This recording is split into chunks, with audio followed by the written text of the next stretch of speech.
All right.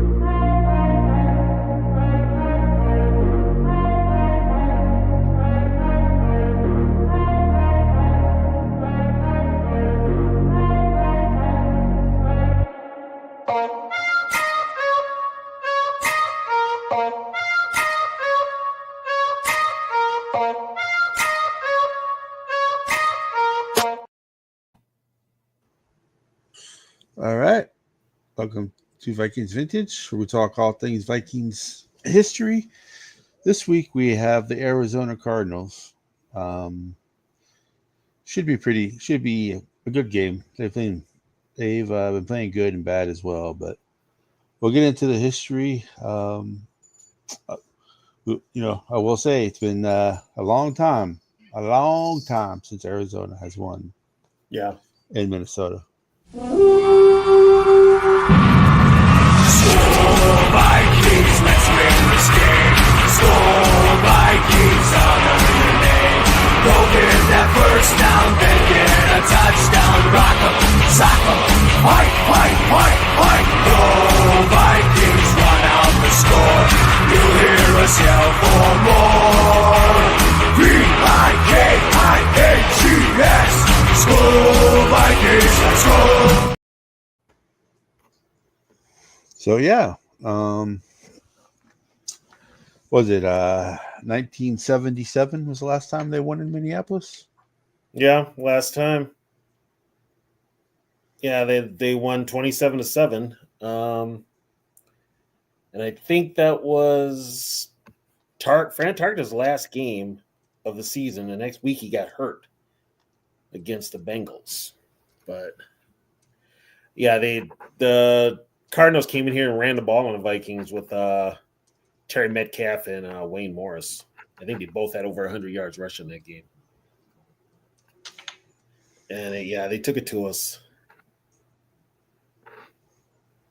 But that's the last time they won in Minnesota? Yeah, it's been a while. So the all-time series is Vikings 18, the Cardinals 12. Okay. So they've actually played quite a bit for not being like quote unquote divisional. Honestly, I want to say Bud Grant had a losing record against them. I only remember him I think he only beat the Cardinals 2 or 3 times. Yeah. So 63. Is this looking from the Vikings? Yeah. So the first game was 1963. Mm-hmm. That was not pretty. How bad was it? 58-14. Oh, damn. St. Louis. Wow. Now, what year did they move to St. Louis? Do you remember? They had moved to St. Louis, I think, in 60. Okay. Because here's a little trivia for people. The Cardinals were looking to move, and they weren't sure where they were going to move. The Chicago Cardinals, actually played a game in Bloomington at Metropolitan Stadium. I forget who they played, but it was an NFL game. The Cardinals were looking to move then. The Bidwells were going to move then. And they actually played a game here at the old Met. They ended up moving to St. Louis, and I think that was like 60 or 61.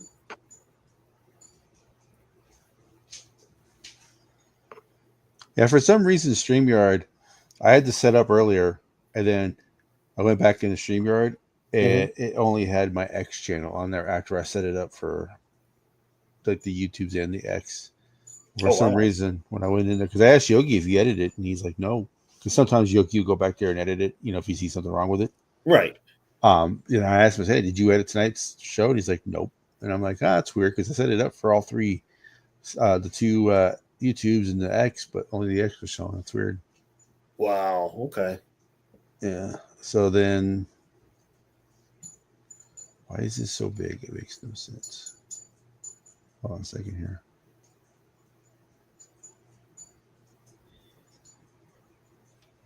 Yeah, they're replaying They're replaying last Sunday's game on NFL Network. They're showing the overtime now. And then 67, they met again, and the Cardinals won that one as well, 34-24. That was at Met Stadium. That was Bud. Yeah. Now I don't know who started at quarterback. So the first two games were in Minnesota. Yeah. And then 69, Minnesota won that one, 27-10. That was in St. Louis. Yes, that was the first time they played in St. Louis. Yeah, that was in St. Louis. Handled them pretty easily too. It wasn't even. Yeah, there's no box score to go over. That's why. Yeah. And then 72, Vikings and Cardinals. This one was a little bit closer, but the Cardinals won again. So the Cardinals started off 3-1 in the first 4 games against Minnesota. It was 19-17. That 72 team was the head coach was Bob Holloway, who was the Vikings' former defensive coordinator of the Super Bowl team. But he got a head coaching job with the Cardinals. His starting quarterback was Gary Quazzo. He had a couple of linebackers with him, Jim Hargrove, Mike McGill, starting on defense. And he had a rookie wide receiver by the name of Bobby Moore, who scored 2 TD passes that day on I believe it was Nate Wright, might have been Itch Rockman. But either way, he got 2 TDs. And if the name sounds familiar, folks, Bobby Moore later changed his name to Ahmad Rashad. And he ended up one of the greatest Viking receivers ever. But he started out in St. Louis with the Cardinals. And he caught 2 TD passes from Gary Quazzo in that game. I remember listening to that game on the radio because it was blacked out. The Vikings hadn't done anything offensively all day. Tarkington finally threw a TD pass to John Gilliam, former Cardinal. And the Vikings had a chance to win it at the end, but Fred Cox missed a 40-some-odd yard field goal. He missed it. Go away! That's how the Vikings lost. The Vikings started out that year 1-3. So 72 was just not it was one of the better teams we had, but it wasn't a very good year for the team. Yeah. And then 74, they played twice. Yep. Monday Night Football. The 28-24, the Vikings won the first one. 28-24, and that was Monday Night Football, and they were losing. That was Don Coryell was the head coach of the Cardinals. Well, he had already kind of put together that type of offense that he put together in San Diego. But he had Jim Hart, he had Terry Metcalf, he had Mel Gray, he had Earl Thomas, he had J.V. Keane at tight end, and Jackie Smith also. He had a running game. He had Jim Otis as a running back. So he had quite the offense. And the Cardinals had the best offensive line in football with Dan Deerdorf, Conrad Dobler, Bob Young, Tom Banks, Roger Finney on the offensive line. The defense was not that good, but the offense kind of made up for it. So, yeah, when the Vikings went in there, the Vikings were losing that Monday night game. They pulled it out at the end, 28-24. I didn't get to watch it all because I was only 8 years old and I had to go to bed for school tomorrow, the next day. So, and then the 74 playoff game, the Vikings won that 30-14. Yeah, that was it had its moments too, but the Vikings took it over in like the second half. Chuck Foreman gained 114 yards on the ground. Nate Allen with the key fumble return for a TD. And you could tell the weather actually affected St. Louis. They weren't ready for it. It wasn't that cold, but it was the QB. Yeah, Jim Hart was the QB. And the Vikings were getting after him too. They hounded him all day. Okay, so that was that. The playoff meeting was the 6th meeting, and so the series was tied 3-3 after that playoff game. Okay. Then the Cardinals went on a run. Mm-hmm. They won the next 4, starting with the 77 game where it was 27-7. Yep. And then the 81 game, the 81 game was, the 79 game was 37-7. Yeah, Otis Anderson, the rookie. He piled up yards, and then he scored a couple of touchdowns, 2 on long runs, and then 34-yard run. So field goal for St. Louis in the first quarter. mm-hmm. Otis Anderson, 34-yard run. Yep. Sammy White, 14-yard pass reception. Okay. Then Roger Waddy, 3. Roger Worley, yeah, interception return. Right. And then Otis Anderson, an 8-yard pass from Jim Hart. Mm-hmm. And then 2 more touchdowns for St. Louis. Wayne Morris, a 1-yard run, and Rod Phillips, an 18-yard run. Yeah, that was just a 79 team, and they were just, you could tell Vikings were in rebuild. Right. Tommy Kramer was the QB for that game. Kramer was a QB. Ricky Young. Who was our leading rusher? Ted Brown or Ricky Young? Ted Brown was leading rusher, yeah. Okay. Otis Anderson had 164 for the Cardinals. Yeah. And then receiving, it looked like Ahmad Rashad was the lead receiver for the game. He only had 68 yards. So yeah, he was the only offense the Vikings had was technically Rashad and White. They couldn't throw the ball, so. Oh yeah, Ricky Young was his second receiver, leading rusher, and he had his second most receiving yards. Yeah. Yep, no surprise there. Yeah, so that was Ricky, Mm-hmm. Yeah, he led the team in rushing a couple of, I think 1 year, but and that was 79. So he's coming off of 78 where he caught 88 passes.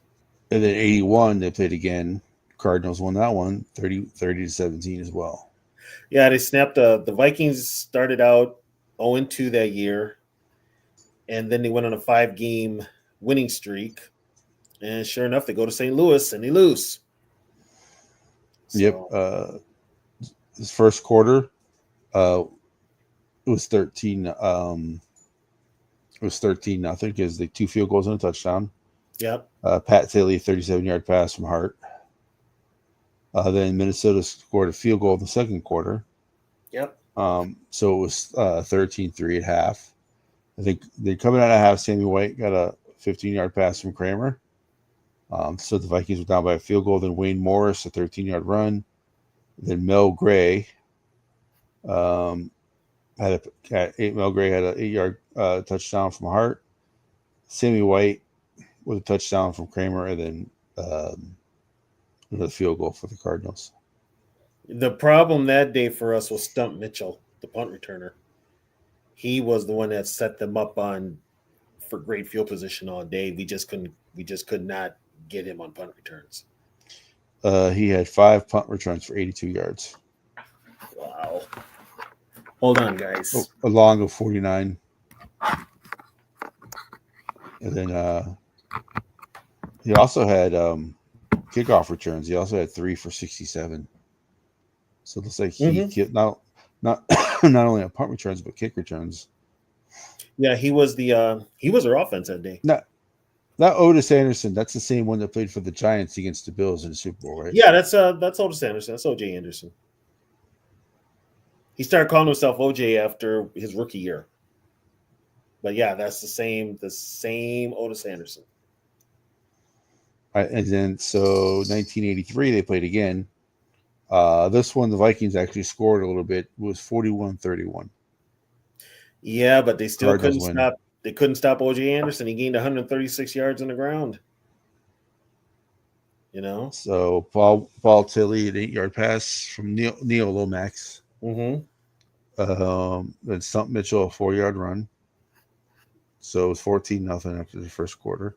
Right. Ted Brown got a 1-yard run. And then two St. Louis field goals put them up 20-7. And then Barney Ricardo had a field goal for the Vikings, so that was made it as time expired going into halftime. Yeah, Benny Ricardo. Yep. Made it 20-10, and then coming out third quarter, two more touchdowns for the Cardinals. Roy Green had a 4-yard pass from Neil Lomax, and Otis Anderson had a 10-yard run. Yep. And then going into the fourth quarter, the Vikings scored twice. Sam McCollum, a 48-yarder from Steve Dills. Yeah. And then Bob Brewer, 2-yard pass from Steve Dills. And then Roy Green got us again. And then Sammy White scored a 5-yard pass. We were kind of making a comeback there, and I remember that last touchdown to Roy Green was set up by a unsportsmanlike conduct on a defensive lineman, Doug Martin. The ref made a questionable call. He threw the flag on Martin. Martin picked up the flag and threw it like 30 yards downfield. They actually almost got him ejected. Bud took him off the field, but they tacked on more yards after that. So that was probably the last touchdown, because the Vikings were making a comeback, and then all of a sudden, Martin makes that bonehead play. So, yeah, rushing for the Vikings, Ted Brown, 9 for 45. Darren Nelson at 10 for 14. wow. Otis Anderson, 24 for 136. Yeah. And we couldn't run the ball at all. Yeah. We couldn't run the ball. And then receiving, Ted Brown was the leading receiver as well. 9 for 84. And then Darren Nelson, 5 for 65. Okay. But What was Steve Dills' number? Did he have Steve Dills? Yeah. Steve Dills was 27 of 33 for 314 yards. We had 3 picks, 3 touchdowns. Yep. He was also sacked 3 times. Yeah, he was. So, I mean, but I think that was probably next to last time they actually beat us? That was 1983. The Vikings won. Then the Vikings went on a 2-game winning streak. Okay. So 19. Let's see. So 91 would have been the next time they played. So there was quite a gap between 83 and 91 when they would play. It's almost 8 years. Yep. And then the Vikings won that one 34-7. We played them twice in 91. Yeah. Because we the reason the Cardinals were in Phoenix this year. Yeah. The reason they moved to Phoenix in 88. And the reason we played them twice is because the Vikings had the 5th place schedule. So they got one of the teams that finished like last in the division. They got them twice. And the Cardinals finished last, and they always did. And we beat them twice that year. What was the first one? First one was 34-7. Okay. What was the second one? Chris Carter had a 42-yard pass from Gannon. Yep. And then Herschel Walker had a 1-yard run to put him up 14-0. And then Rich Gannon with an 18-yard run put him up 21-0. Okay. Then Anthony Carter, they must have missed an extra point. Claude Revez, because it's 20. So then Anthony Carter scored to make it 27-0 in the third quarter. And then Alfred Anderson with a 6-yard run to make it 34-0. So the Cardinals didn't score until 9 minutes left to go. So it'd be 6 minutes left to go. Yeah, they matter of fact, the game was televised here. They cut away from it. It was also during the World Series. So later that night, I think, what was the date of that game? The first one was October 13th. Okay, yeah, so they're in the postseason. That might have been a championship series. Now the second time that was the Twins World Series run that year. Yeah, so that was now the second time we played them. We shut them out in Phoenix, 28-0. Tommy Tupa. Yeah, Tom Tupa was the starting quarterback.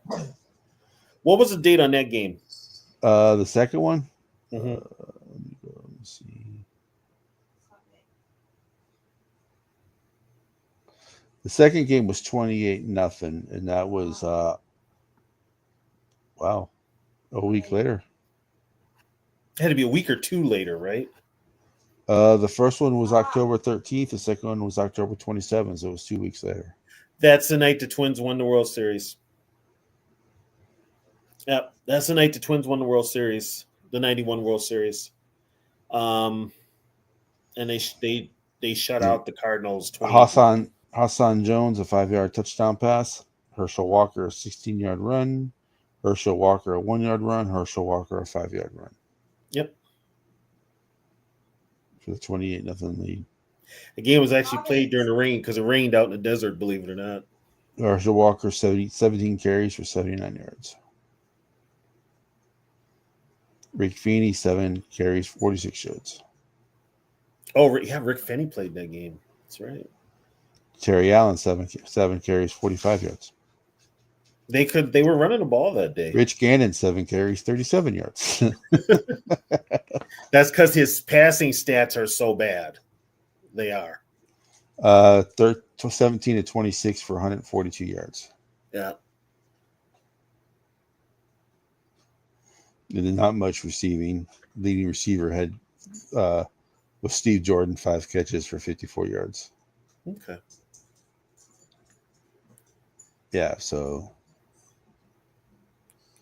and then after that, come on. So after the Vikings won those two, the Cardinals beat them in 1994. That was 17-7. Yeah, that was Buddy Ryan's team. Who was it? Was Jim McMahon? Jim McMahon was on that team in '94 for the Cardinals. Did he play quarterback? Yeah, well, I'm trying to. It froze on me. All right, let me see. So that was 94. All right, let's see.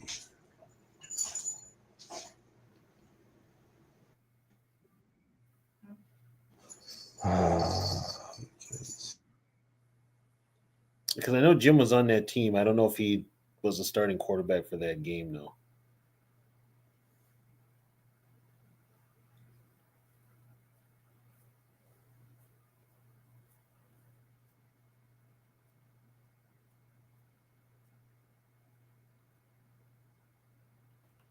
I think Catch froze up. Yes, he did. So, okay, I'll just wing it. We played him. Vikings played the Cardinals in '94. They lost. I think that was 17-7. Warren Moon threw a TD pass, I believe, to Jake Reed, but they just couldn't do anything. Couldn't do anything offensively that day, and the Cardinals didn't exactly set the world on fire offensively, but they did enough to win. And we played them again in '95. I believe that game went into overtime. That was Warren Moon threw for over 300 yards. Basically, just I believe Chris Carter had a TD catch. Jake Reed did also, and also it went to overtime. And I think Kadri Ismail had a 50-yard TD pass for a touchdown. So I think that's how that one went. The game was. I think I don't even remember who the Cardinal quarterback was. It might have been Dave Craig because he was a Cardinal. But the Vikings won that one. Keep in mind, folks, I'm going off the top of my head to remember this. Let's see. We did play the Cardinals in '96, I think. I'm not sure. I'd have to check.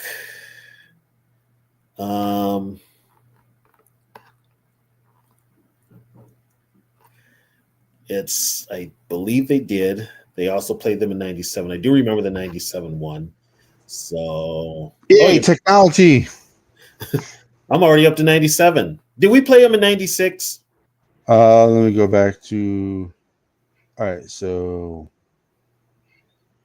I knew there was an issue and I couldn't go back.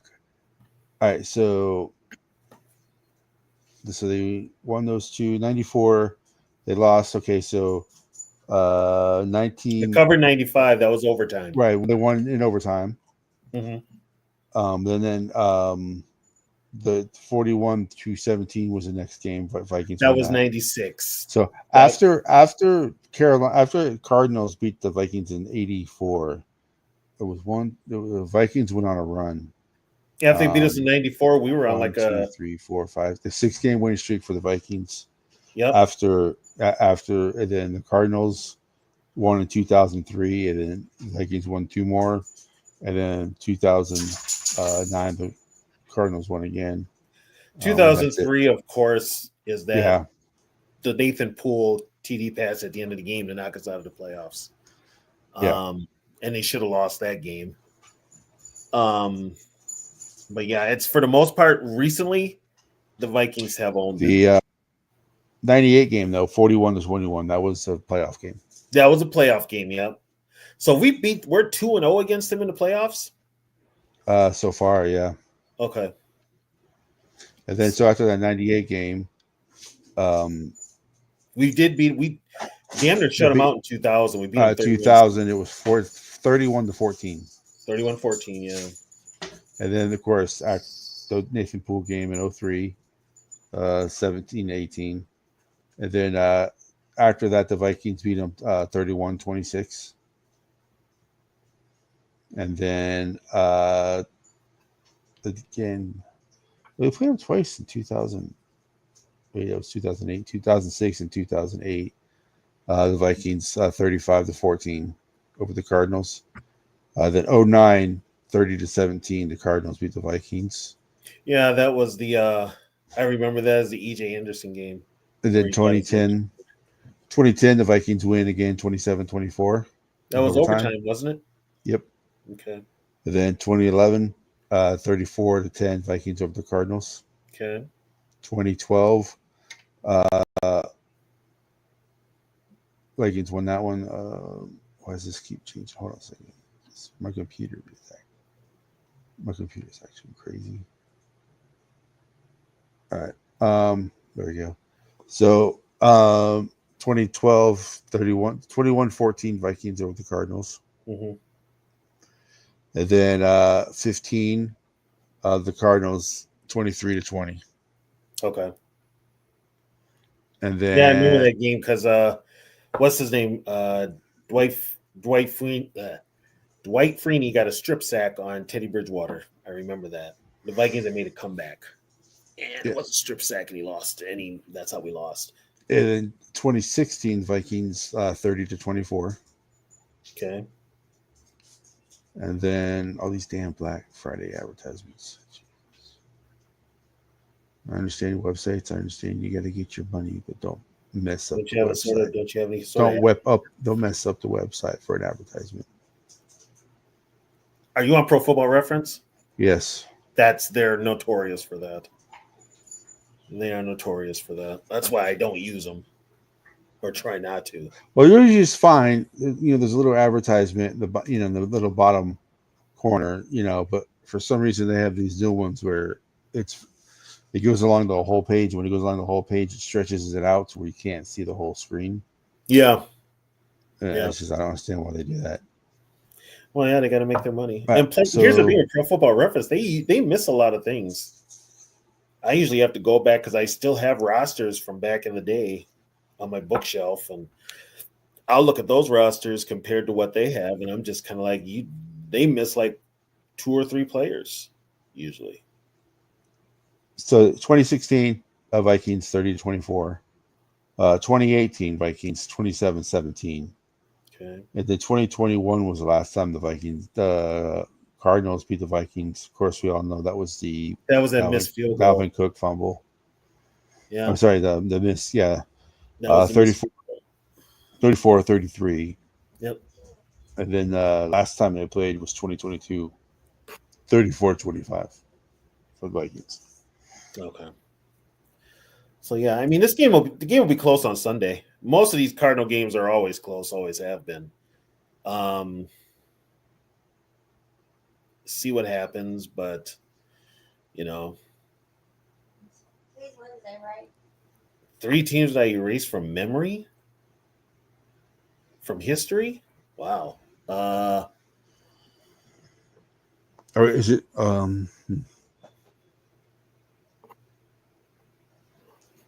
don't know if I'd erase any of them.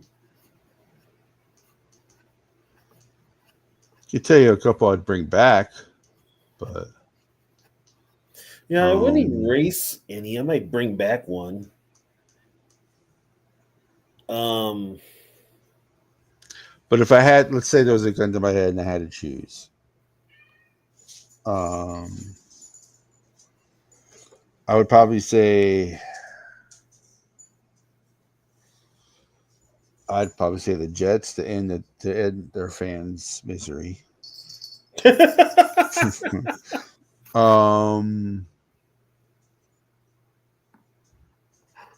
You know what? I do know who I would erase. The Titans.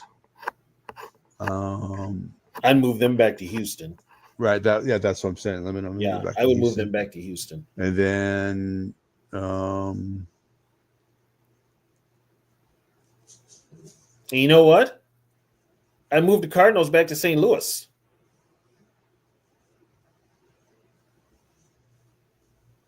Trying to think if I'm having a hard time finding a third team. But the ones I don't know if you got. I don't know. Okay, so since this is our first time, thoughts on Darnold, and then also Jones, two reclamation project quarterbacks. KOC's definitely turned one around. Does he do the same thing for Jones? Doesn't matter. Well, because what I'm thinking is Jones is probably going to do the same thing that I think Donald is going to do. I think Donald's going to be gone. So Jones's contract also ends. So my guess, my thinking is that they signed Jones to the same contract they signed Darnold to. Jones sits behind JJ next year. He's the backup. Because we were talking about who's the backup for JJ next year. I think they just signed him. They signed him. So, and if he can do Daniel Jones what he did to Sam Darnold, that's a good backup to have. Well, and if you notice, both of them were in New York. I mean, that's probably the worst place for a young quarterback to be. And the fact that Donatel, I hope, got some of that money out of his new contract, because Donatel's the reason he got that contract. Yeah, the Vikings are playing Vikings with the prorated contract. The Vikings are only paying Daniel Jones like $200,000 for the rest of the year. Yeah, I was hearing like $375 because it's the league minimum. But he's on the practice squad. So he's probably not going to play. He's probably not going to be in the 53. If he's not in the 53 at all, because since he's on the practice squad, it's lower than actually him being on. You know what though? They need to put him on the active roster because a team like the Raiders will grab him. But the Giants are paying the $12 million. Right. But I don't know. I don't know what the rules are for grabbing a player off the practice squad. Like, if the player signs as a free agent, like another team can't pick him up right away. You can, if you put him on practice squad, they're free. They're free to grab. But I think, you know what? I get rid of Ripken. Well, Ripken, they said that Ripken's only on the was only on the 53 because obviously Jones isn't ready. So give it a week or so, and then But like I said, I think there's because someone brought that up about the Raiders taking him off the practice squad, because that was the team that wanted to sign him to be the starter. Yeah, because the Raiders need a quarterback badly. But someone said that since he signed as a free agent, they can't take him off the team practice squad right away because because he cleared waivers and then he signed as a free agent, so it's a little bit different. I think the rules. What? I just thought of something. Cleveland's going to have an open competition next year at quarterback, right? They're keeping Stefanski. That's the news I heard. Yeah, that's what I heard as well. He's keeping his job. Raiders need a quarterback. How desperate would the Raiders be to make a trade for Watson? I don't think they do. I think Sam Darnold is a Raiders starter next year. See, I think Sam goes out west, but I think he ends up with the Niners.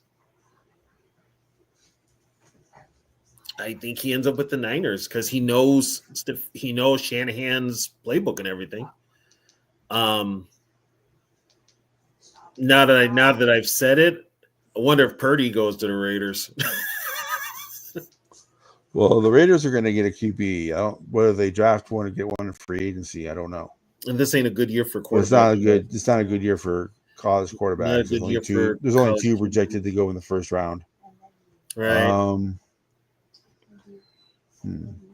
Who's projected to be number one at the moment? Hunter. Who's projected to draft first so far? I think the Giants have the number one pick right now. Wow. Or is it no, wait, the Raiders have the first pick and they're projecting the Raiders to get Travis Hunter. So my guess is they're probably projecting the Raiders to get a free agent quarterback. Is Hunter going to play both sides of the ball in the pros? I wouldn't if I was if I was the Raiders. I'd have them pick a side. Well, they're already talking about Antonio Pierce is gone, so it sounds like they're going to get rid of him. You know, as much as I get on KOC for his play calling and his game management and stuff like that, he's not a bad coach. Well, you can't deny what he has done with Sam Darnold. No, he should be coaching. We question his play calling.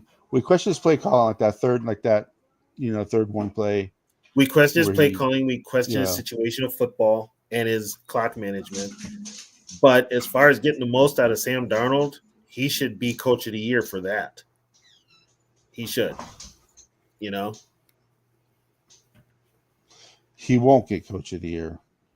No, that's going to go to Campbell. It is. I don't understand, but that's going right to Campbell because they are so. As of right now, the Giants have the first pick right now. Okay.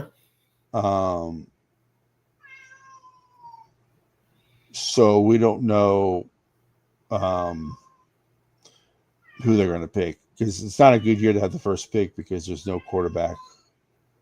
So honestly, the Vikings not having as many draft choices. They've only got 3 or 4 the whole. Well, they're going to probably have 4 with a compensation for Cousins. Oh, that's right.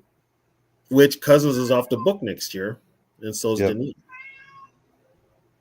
So that helps a lot. So I mean, see what they do in free agency, but yeah, I have no problem with them signing Daniel Jones. None at all. Yeah. So I do though want to know why they didn't give Murphy a chance. They cut him today. The linebacker from UCLA, they cut him. Maybe they don't think he's ever going to recover from his injury. You put him up. You put the 21-day window there, and then all of a sudden you let him go. You call up Muse is back on practice squad. Nick Muse is back on practice squad. Yeah. The long snapper is on the active roster, and they made another move too. It was a long snapper, but then they let Murphy go, and it's like, okay, so are you going to play this guy or not? So, maybe if he slides, he's a good player if he's healthy. He was pretty good at UCLA. Okay, so according to NFL.com, it's Jacksonville who has the first pick. Again? And they got them taking Travis Hunter. Shit, and then the Giants have the second pick. They have them taking Cam Ward. And then Carolina the Raiders, third? and then the Raiders' third pick, they have them taking Shedeur Sanders. And that is it for that's pretty much going to be it for the receiver quarterbacks in the first round. Well, if you draft Shador, you're going to have to draft the headache known as Dion. So that's going to be, I mean, a lot of teams might shy away from him just because of So that. right now they have the Vikings picking 28th, and they got us taking the offensive guard, offensive center from North Dakota State. Greg Zebel. I'll tell you what, Sarah, if they're openly courting Shador, wouldn't shock me if they're talking to Dion about that HC job. They're not going to keep Dabble or Dable or whatever the hell his name is. They're not going to keep Brian. I don't think I think my guess would be the Sanders. The Sanders prefer Vegas over New York because they already have a house in Vegas. Either Vegas or Dallas. So, but McCarthy's not getting fired. They're gonna hang on to him. God. Yep. Oh my God. You know what? It could happen to a better team because Dak Prescott getting hurt. So they still on the Dak Prescott train, huh?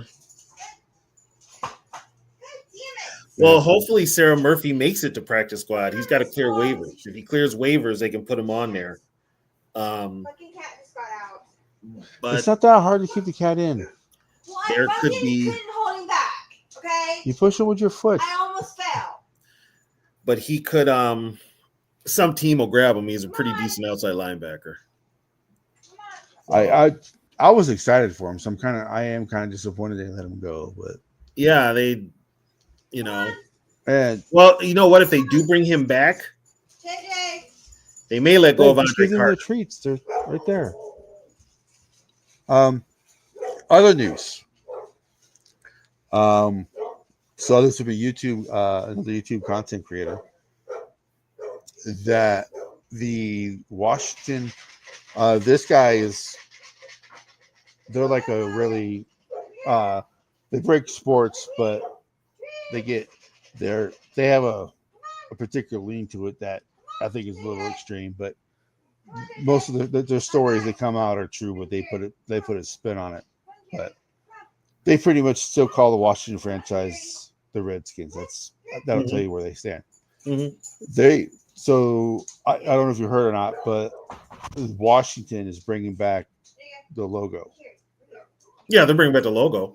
But this guy's like, oh, they're probably going to bring back the name too. I'm like, I don't think they're going to bring back the name, but they're bringing back the logo. And the story that he read was they weren't going to bring back the logo until what we talked about when the family members of the tribe who did the portrait got pissed off and reached out to the Washington team.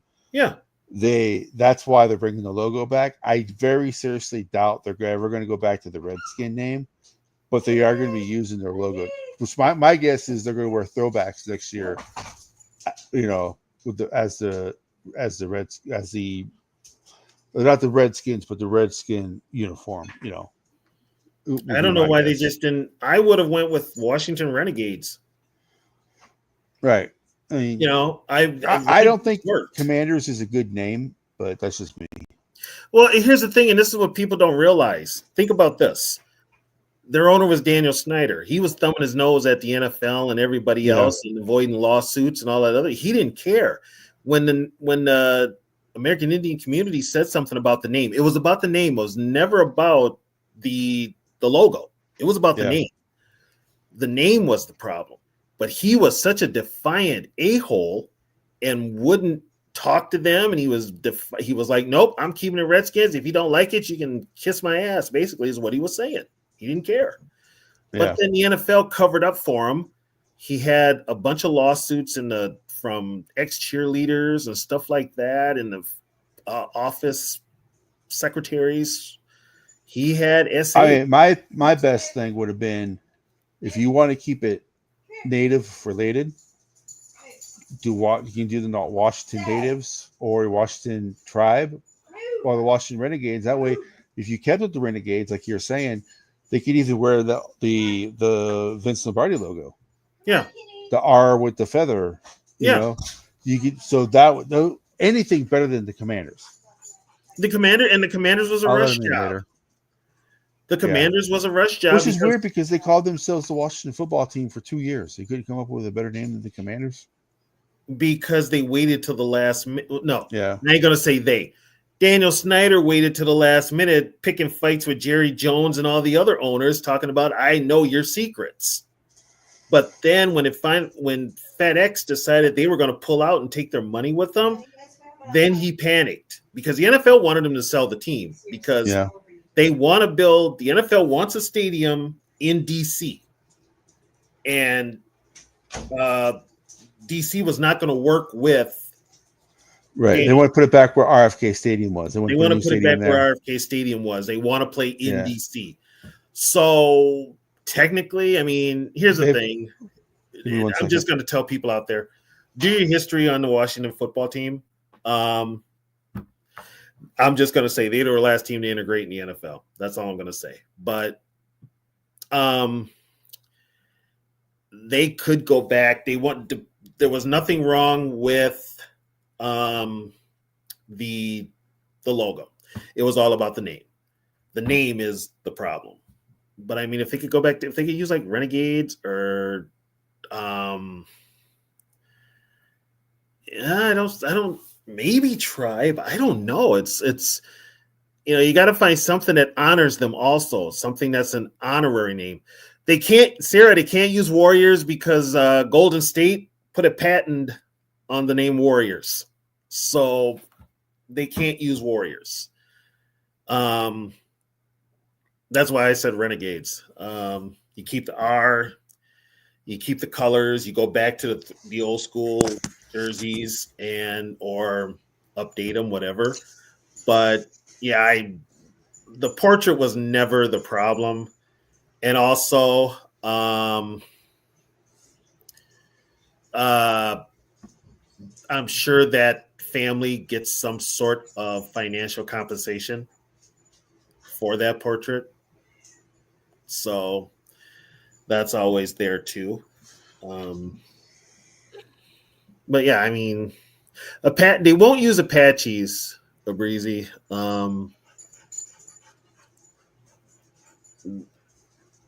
Apaches is a I think it's a tribe.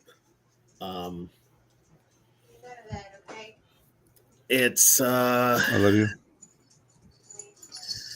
No, Bob, they won't use squaws. They will not use squaws. It's gotta be a name of honor and of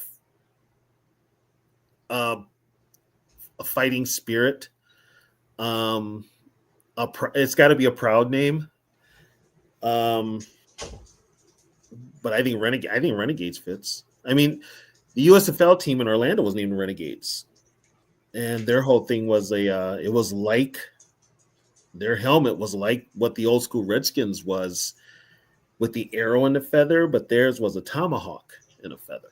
So there was two teams in Canada named Rough Riders. I think there's only one named Rough Riders, but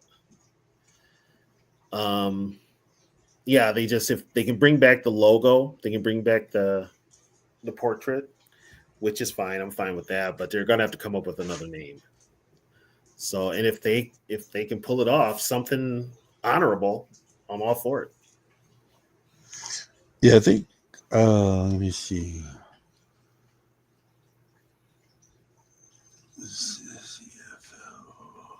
I'm trying to. I know, at least a couple years ago, there was two teams called the Rough Riders. But let me see if they're both. Yeah, in Canada there. Was Saskatchewan, and was it Ottawa? Yeah, Ottawa was a rough. I think Ottawa changed theirs to Red Blacks. Okay. Saskatchewan it was the Rough Riders. Okay. And then you have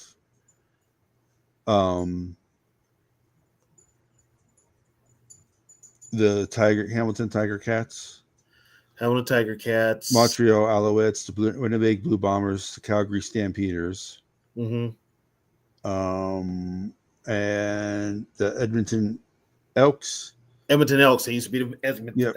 Edmonton Eskimos, Argos, Toronto Argonauts. right, and then the Red Blacks. So they did change it from the Stampeders, the Rough Riders, to the Red Blacks. Yeah, that's what I thought. That's Ottawa. Yeah. Yeah. But yeah, you can't have two teams. I'm surprised they even allowed the. Canada had that for damn near 100 and some odd years. Two teams. Well, they only got, and they've only got 9 teams. Yeah, You know, they tried to expand to America. That didn't work well. didn't work well. They put the teams in 2 cities that didn't have football. One was Baltimore, and the other was Shreveport. Yep, Shreveport. Yep. Yeah, but they can't. Then Ohio Glory, I think they played in Columbus. A breezy Blackhawks was okay because nobody fought them, and it was the whole Well, thing. it's with Chief Daniels- Blackhawk too. Yeah. That's another thing. That's another they're thing. actually named after a literal person. Redskin, if you look up history, Redskin is a derogatory name to indigenous people, was used. But It's like- not as bad as the I word that ends with an N. But which word? I don't know. I don't want to get hit by YouTube. What does it start with? Starts with an I, ends in an N. Oh. Well, Sitting Bull was a I put it in private chat. was a chief. So Yeah, Okay. that's a pretty bad word. Yeah. So, but yeah, so they well, yeah, because there was a tribe, a Mohawk tribe. there's so many different tribes. Mm-hmm. There's so many tribes. See, to me, if you're like the Indians like that, to me, I usually don't fight. Like, I don't think logos or whatever racist or anything like that, because I just don't come from that mindset, But the Chief Wahoo logo was very cartoony, and you could tell it was a caricature of an Indian, so it was purposely to make fun of Indians. So that one I totally agree with. You still could have kept the name Cleveland Indians and come up with a different logo. Basically, what I don't want, this is happening, is if you name a school after an Indian tribe, I don't know how that's offensive. Like Eastern Michigan used to be called the Hurons after the Hurons Indians. You know what? Minnesota did that years ago. And Minnesota did it back in, matter of fact, the early 90s. Minnesota changed all the high school names. There's a couple still in the state that kept their native names, but it was also because the native population wanted to keep that identity too. Right, which is why no one ever asked the Native Americans what they wanted. They just assumed that because, hey, I think the name is offensive, even though I'm not native, we should change it. It's not how it's supposed to work. Actually, I knew natives that thought it was offensive. But like North Dakota, the Fighting Sioux. I mean, that's a tribute. That's all about money. Yeah, that's a tribute to the Sioux, to the Sioux. It's like, I just don't understand why. I like Stanford. They used to be called the Redmen. Okay, Miami, Ohio. They used to be called the Redmen. No, the Stanford was the Indians. Miami University was the Redmen. Sorry. Yeah, Miami, Ohio was the Redmen. You know what though? Stanford changed theirs in 72. Well, I mean, they changed theirs in 72. And Louisiana Monroe used to be the Indians, and they didn't change their name till recently. Yeah, they changed theirs recently, but Yeah. if Stanford changed it in 72, come on. Well, that is a California. California's always been different. Right. But they tried to get Florida State. Some of these people just don't think. Some of these people they just want to, And then the Seminole tribes.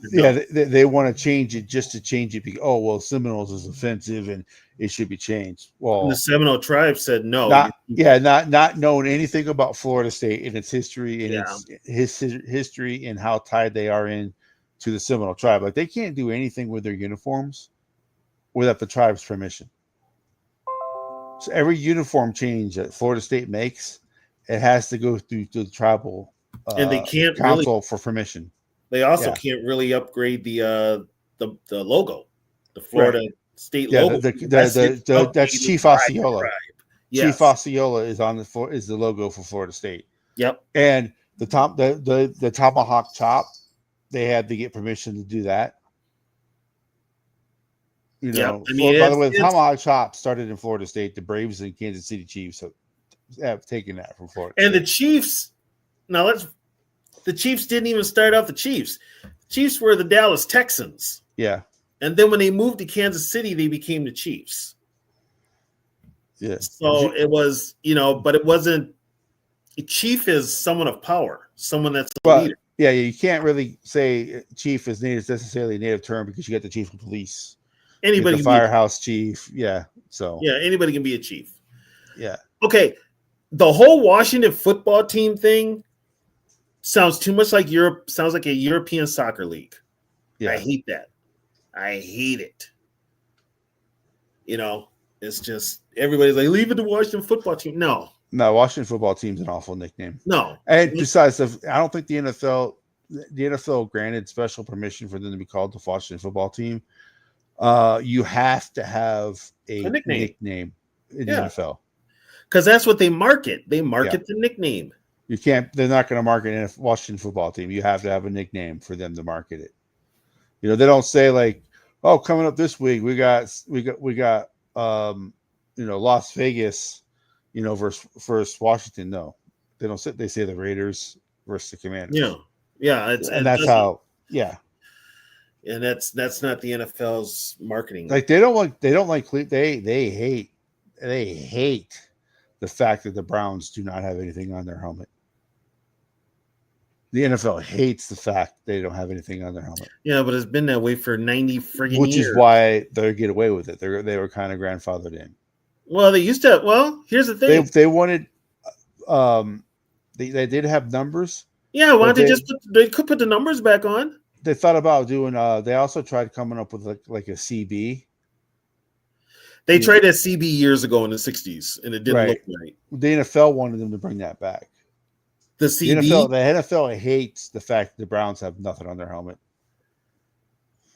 Oh, so they're happy with the Steelers being friggin' dyslexic and only putting it on one side, right?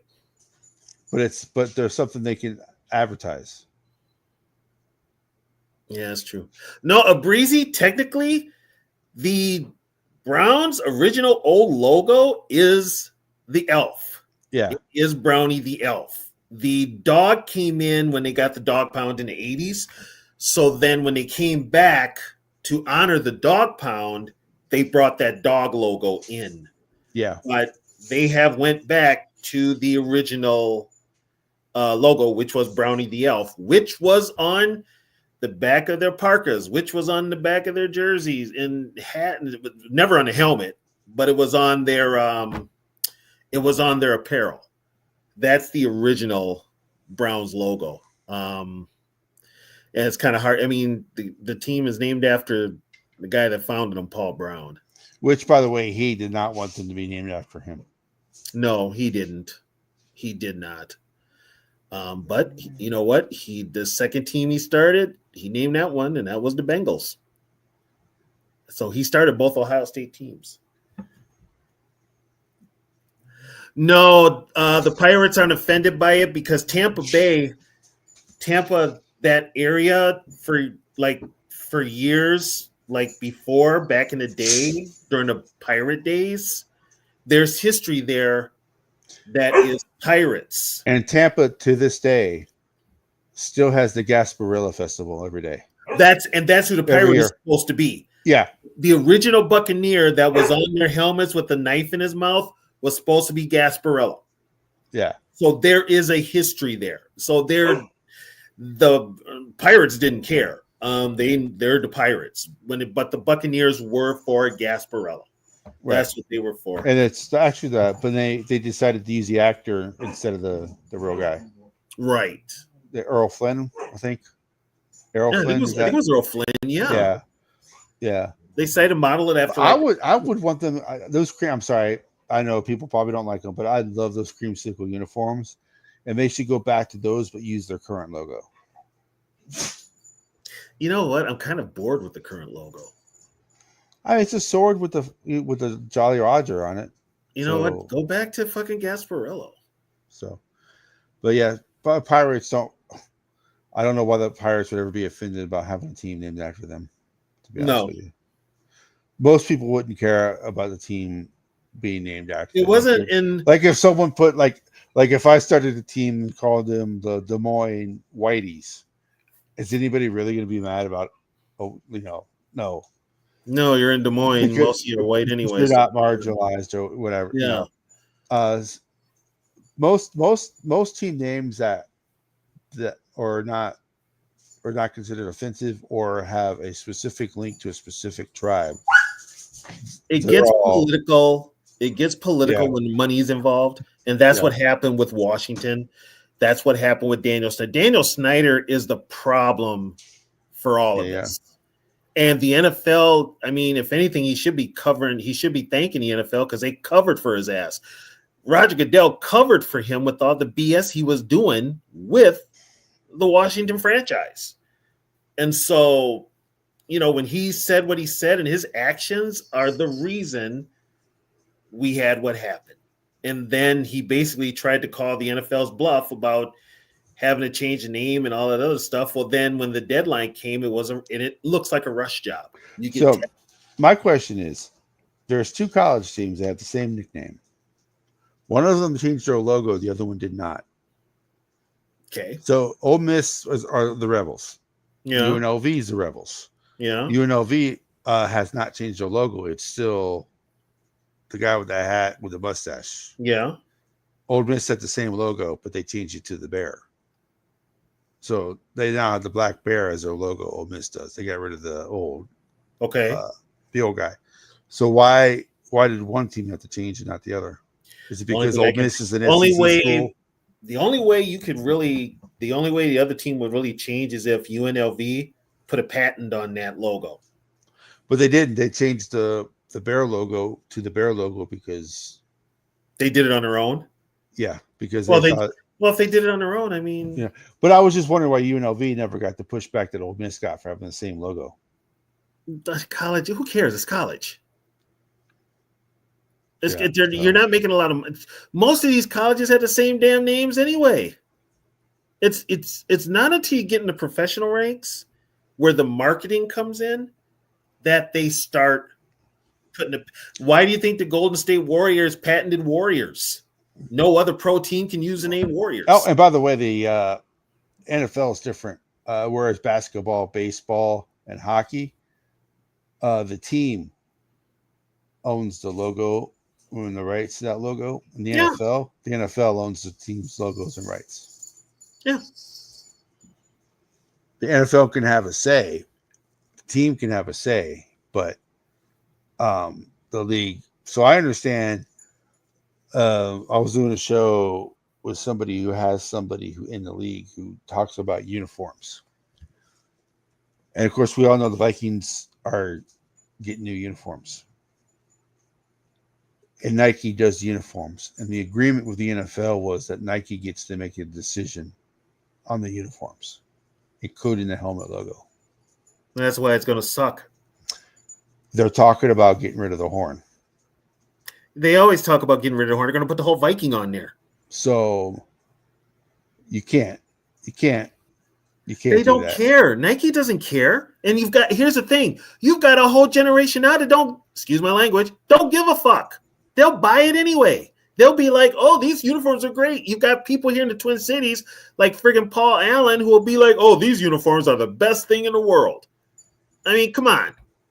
Nike has yet to do any football uniform and make it look good. Maybe the Chargers light blue. I like the new Cardinals uniforms. Yeah, and they look like Ohio State. So they look like friggin' Ohio State. And Buffalo is also getting new uniforms. I think they're going back to the red helmet.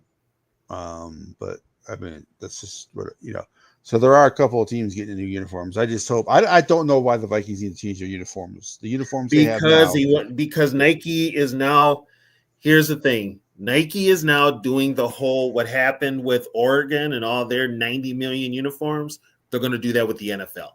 The more uniforms they make, the more money they'll generate. The more fans will buy them. I'm sorry. Those whiteout uniforms we're going to be wearing, they look like friggin' Northwestern. I'm just being honest. I mean, our colors are not purple and silver. They're purple and gold. You know? Well, that's because, Sarah, the logo is that way because they played in Oakland, and I think now they're in San Francisco. And I think They started off in when they moved originally to California, they started off in San Fran. Okay, then they moved that's why to they got Oakland, the Golden Gate Bridge as their logo. and now they're in where? Now they went to Oakland, and now they're back in San Fran. Okay, so, damn, there's nothing in Oakland. Oakland has lost all of its professional franchises. So when people are talking about the A's and stuff like that, every time I go to like a YouTube channel and they talk about the A's and they're pissed off at the A's, I go, when are you guys going to hold the city accountable? You guys have lost every professional sports team you guys have ever had. Well, you lost the Seals, you lost the Seals, you lost the Raiders, you lost Oakland, and you lost the Warriors. You lost every professional franchise you guys have had. You lost. Well, I'm not even going to fault them for the Raiders because that was the Raiders. That was the Davises playing with Oakland. Right. Okay. You take them out of Oakland. You won Super Bowls in Oakland. But because that TV market's open in LA, you're going to take it. Okay. Well, they also wouldn't help with any stadium at all. Because of like they had the Austin plan in that part of Oakland for a new baseball stadium. And the deal was done with the owners. They accepted it. MLB accepted it, but because it's California and you have all those EPA rules and all those regulations and all that type of stuff, and then plus the people who live there, because they're taxed so high already, they're not going to pay for a stadium. So they didn't pay for the Rams stadium. Kroenke paid for that out of his pocket. Right, but that's not Oakland. That's LA. Yeah, but it's still the same thing. It's still that same politics. But LA is willing. LA, I think the people, like if the Dodgers were seriously talking about leaving, I think they would be able to get some money from the city. The only teams that LA would put money to keep would be either the Dodgers or the Lakers, right? Not the Rams. Well, they helped with the Clippers' new stadium. Not the Chargers either. Part of the Clippers' new stadium was publicly funded. Wait a minute, weren't the Clippers sharing the same arena as the Lakers? Not anymore. The Clippers have their own arena finally. It's basketball. LA's a basketball town. So, and of course, NBA arenas are not expensive as NFL. But say, and baseball arenas are cheaper than NFL arenas. Also, think of it this way. Catch. LA has had basketball and baseball longer than they've had football. They didn't have football for 20 years? Right. Until the Rams moved back. Yeah. And then they also got the Chargers. But guess what? They won a Super Bowl. There still aren't enough Rams fans there to fill up a stadium. The Chargers because the Chargers should go back to San Diego. That's where they belong. Here's the thing now. After what? I think the Spanos still own the Chargers, right? Yeah, the son owns it now. Okay. After what the Spanos did to San Diego the first time, you think they're going to want to bring them? You think they want to bring them back? Well, most of the fans for the Chargers who go to LA games are from San Diego. They drive up from San Diego, right? So they still have the fan base there. Abrizi, the Chargers left because they wanted a new stadium. They didn't get it, and they were mad because the Padres got a baseball stadium. The Padres got a baseball stadium, and they wanted a football stadium. Yeah. So the reason they went to LA, which by the way is where they started originally, was because Jerry Jones talked them into moving to LA, which is the second biggest TV market, and have two teams in LA. The Rams went back because guess what? Kroenke wanted a new stadium, and he was going to move the team back to LA. Well, the new stadium. I think that was just a ploy. That he was just trying to save face in St. Louis. Basically, Cronky's an LA guy who bought a team that was in St. Louis because the owner of the St. Louis Rams passed away. And then the family didn't want to own the team anymore, so they put it up for sale. So Gronky bought it. Cronky bought it, yeah. And he was, quote unquote, trying to get a stadium in St. Louis. But as you can see, if he really wanted to keep the team in St. Louis, he would have, because he has his own. He built the LA stadium with his own money. Yeah. So if he really wanted to keep the team in St. Louis, he would. There was no reason for them to leave out of St. Louis. But here's the thing, though. This is where people need to do their research on this too. The Rams should never have left LA in the first place.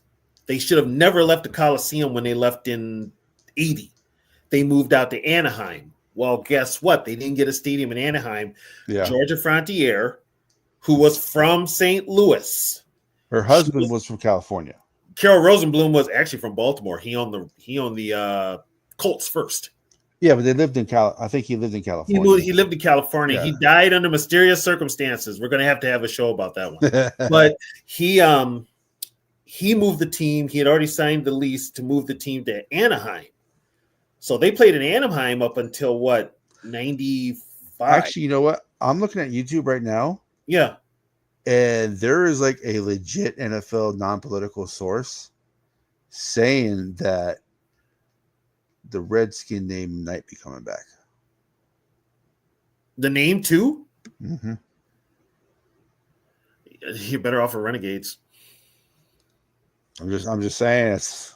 But you know, here's the funny thing. You don't know if it's true. You don't know, but you could call them the Renegades and still use that style of lettering that the Redskins used. Yeah, it still works. You know, but the Rams should never have left. And Georgia Frontier was from St. Louis, so guess what? She takes a football team out of the second biggest TV market and moves it to a mid-range TV market in St. Louis. And Kroenke gets the team and moves it right back to LA because that LA's been wanting the NFL's been wanting to put football back in LA for years. Yeah, so the guy he's a straight news reporter. He does he's not NFL, he's just a news reporter. Mm-hmm. Redskins logo back, name 85% likely to return. You know why? Because first of all, you've already got the history. Yeah. And you could already market it. And in fact, that'll help with marketing. Those shirts will fly off. Those jerseys will Magic Johnson never denied the name not coming back. No, he didn't. He didn't. Yeah. Wait a minute. Doesn't Bezos own that team? No. Bezos does not own any NFL team. The NFL won't allow him to own an NFL team. Oh, thank God. Okay. Now, there's somebody else who co-owns it with. But, yeah, because if you remember, when they talked about it, Magic Johnson never denied the Redskin name not coming back. No, matter of fact, he never said anything about it, to be honest. Yeah. When they asked, he says as of right now, you know, the name is what it is, but he never denied saying no, 100,000% it's not coming back. So, you know, and the like I said before, the nickname was derogatory. Yeah. The problem was Daniel Snyder. The NFL had a Daniel Snyder problem, not a Washington Redskins problem. They had a Daniel Snyder problem. Yeah. So they jumped the gun. Well, then when they lost the financial backing, that's when they said we got to make changes. So they did the changes. The uniforms suck. Nike, if that's the best Nike could do, get somebody else to do it. Have a friggin' contest to have somebody design the uniforms. But if it's the Redskins, because their uniforms were awesome. Yeah, those Redskin uniforms were the best. Yeah, they were the best. They were. To me, the Raiders always have the best uniforms, and if they never change them, they always will have the best uniforms. But the Redskins uniform was probably second or third. Right. You know, a breezy. They do spread out the teams as much as they can, but for years, the market of teams where teams were based was solely on like media, television. That's if it wasn't for the Bears, the Vikings would exactly. If it wasn't for the Bears, Minnesota would not be in the NFL. They would have been in the AFL. And because with Green Bay and Chicago so close to Minnesota, George Halas wanted to make sure that they had just signed that new TV deal, and they wanted to make sure that the NFL was seen in the Twin Cities predominantly more than the AFL, and they wanted their teams. And it was also cheap travel wise. Yeah, it's cheap travel. It's just literally hop, skip, and a jump. I mean, yeah. So those on the East Coast, happy Thanksgiving. It's midnight. Oh, they've already got Thanksgiving. Happy Thanksgiving, folks. So for those on the East Coast, I got an hour. Yeah, but think about the Cardinals.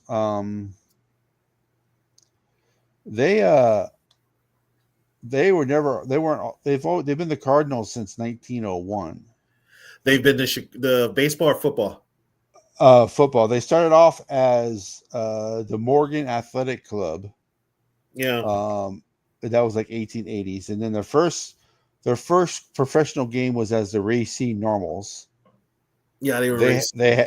They had that name from 1900 to 1901, and then they were the Racine Street Cardinals. Now Racine is obviously that's a street in Chicago. It's a street in Chicago, yeah. Right, and from 1901 to 1905, and then they went to the Racine Cardinals because they're named after the street that they played on.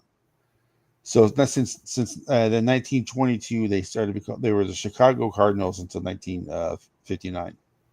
Yeah, like I said, they played a game up here in Minnesota because the Bidwells were looking to move. They played at the old Comiskey Park in Chicago, but they were looking. I forget who they played here. The game counted too. It was an NFL game. They played at Met Stadium. And then in 1960, they moved to St. Louis. So at one time, St. Louis had the baseball Cardinals and the football Cardinals up until 1987. And it's always St. Louis will always be a baseball town. Yeah. And then it's between them and the Reds of who's the oldest professional franchise in American sports. Because I think the Reds officially started like in 1888 or 1887, somewhere around there. Okay. So the Chicago White Sox were right after them. Right. So those are the three oldest franchises in professional sports. Is the Cardinals, the football Cardinals, and the Reds and the White Sox. So the thing with football was football grew in the 60s. When the AFL came to be, they started they had the big markets, New York and at the East Coast and the West Coast, but they started to expand down south. The southern countries. Dallas was the first southern city to get a team. Then it was followed by Atlanta, New Orleans, Miami, and then later Tampa Bay. The South started getting teams in the 60s for football. And then Arizona grew. Yeah. If you notice, the really old teams are all in that northeast Chicago area, because back then it was all about travel. You had to take a train. Those are the hubs. You did it by train. You had to take a train.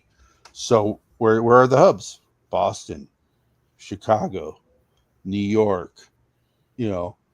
Chicago. Those are where the bus hubs were. Detroit. Yeah.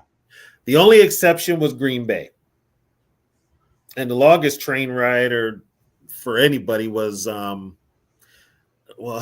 they didn't have any LA baseball teams till the 50s, right? Yeah, they didn't have an LA team until the Giants moved there. The Giants moved first, and then the Dodgers moved. Okay. The Giants moved to San Fran, though. Right. And then the Dodgers went to LA. And I mean, with the NFL, you had the Rams started in Cleveland. Yep. And then moved to LA. Yep. And then you had the All-American Football Conference, which was where the Browns were, the 49ers were, the Los Angeles Dons were. There was a couple of other teams, the Dallas Texans, who moved to Baltimore and became the Baltimore Colts. So they were moving to traveling distances, but it was the West Coast that was along either. I think they started flying planes by then. But it was, early, I think like the late 50s, early 60s is when they started flying. Yeah, they started flying. But up until that's then, why that's when you start seeing the California teams pop up. Yeah, right. And it was up until then it was either train or bus. Right. So. And usually, the Buffalo. Oh yeah, there was an original Buffalo Bills team before the AFL team. Usually, if you went to California, a lot of times that would be your bye week would be the week after that. Yeah. Or the week before would be your bye week, so you could get there. Yeah. So, because there was only one or two teams at the most in California. And guess what? Your colleges were the same way. Yeah. You didn't travel like the way the colleges are now. No. Right. Yeah. The Big Ten was just basically those Midwestern. That's why it's all regionalized. That's why the Pac-12, the Big Eight, the Pac-8. That's why they were all pretty much California and Washington and Oregon teams. Yeah, that was the Pacific Conference. Yeah, because of the travel. The Southwest Conference was pretty much Texas and then Arkansas. The ACC has always been that. Has always been on that side. That East Coast. And the SEC has always been that way. Yep. Hell, the SEC there barely has out of that region. Teams out of that region. They got them all now, including the Texas teams. Yeah. So but then everything was based on travel. Now with the way travel is, I mean, you got teams in Florida and California in the same conference. You got Oregon and USC in the Big Ten. Yeah. Rutgers is in the Big Ten. You've got California teams, you got Oregon teams now that literally fly thousands of miles for a conference game. Right. Yeah. California, the University of California, and the ACC. Yeah. Like them and Miami had to play, and that's what, 3,500 miles? Yeah. Yeah, I mean, it's the top team in the Big Ten is Oregon. So no, Davey, I never got my jerky from one bar. No. So yeah, everything's changed now because of travel, TV, marketing, stuff like that. It used to be just simple, but now it's probably convoluted. I mean, the Cardinals. This is what their third city. I don't think that. I think the NFL. I think where the teams are now, I don't think teams are going to move. I think they're done. I think they're done moving. The only thing I can see is maybe the Chargers going back to San Diego if they get a stadium. But you're just moving back. It's not a huge move. You know what though? I can see them moving to a new city, but not San Diego.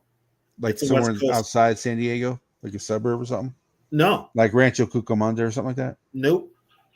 Portland. I think if they put a team in Portland, it's gonna be a new team. I seriously think if the Chargers move, it'll be back to San Diego. I think they pissed off the city. Well, if they get new owners, let me say. Well, and they're going to have to put the olive branch out there, and then they're going to have to just set aside land. That's going to take, and then who's going to pay for it? It ain't going to be the voters. I don't know. It might. I mean, I have friends who live in San Diego. They miss the Chargers. But the Chargers should never have left. Not only that, but here's the thing that people say, yeah, I don't want to pay for a stadium. Okay, fine. But the team itself brings so much to the community. Like the Vikings have all these drives for they go and get school supplies. Yeah, they got all that school supply stuff. They do the food drives for the homeless people. They do all this stuff that the city itself can't afford to do, but the team can. So the team does it for the city. So, it's stuff like that when a team leaves, that actually people don't think about that. They just think about, well, I'm not paying for a new stadium, all these billionaires, blah, blah, blah, blah, blah, blah, blah. Well, you're preaching to the choir with me, dude. The teams pay. the teams do more for that city than you buying a stadium for them. And that's what people forget about you. Oh, let's put more money into these programs. Well, by putting money into the stadium and keeping the NFL team there, you're taking care of two birds with one stone, because the NFL team or the baseball team, whatever professional franchise it is, they put money back into the community, especially for like this affects the low income people the most, because that's the one who they help the most with food drives, the school supplies, stuff like that. Going to the children's hospital to make the kids feel better in the hospital and stuff like that. That's the stuff that a professional franchise brings to an area, more than just, hey, we only play 8 games a year in a home stadium. There were people. Okay, I'll give it for like what happened here. There were people bitching and moaning that they didn't want to build a stadium. Right. They didn't want their tax money going to a stadium. And the Vikings only play there, 10 times a year or 8 times a year? Yeah. Okay, guess what? That damn stadium is being used for everything under the sun, from conventions to concerts to everything else. And it's bringing extra money to downtown Minneapolis. Right. And then you have like I said, going back to teams like this, how many parks have the Vikings built? How many have, it's like, oh, well, this playground has been in decay for 20 years. They reach out to the Vikings. They reach out to the Vikings, and boom, there's a whole new playground. Vikings did do that in the early 2000s, 2010s. They helped. Yeah, they did a lot. Yeah, they redid playgrounds and stuff like that. Yeah. I mean, the Wilfs own that, where the stadium is, that whole area. That's all the Wilfs. They own that.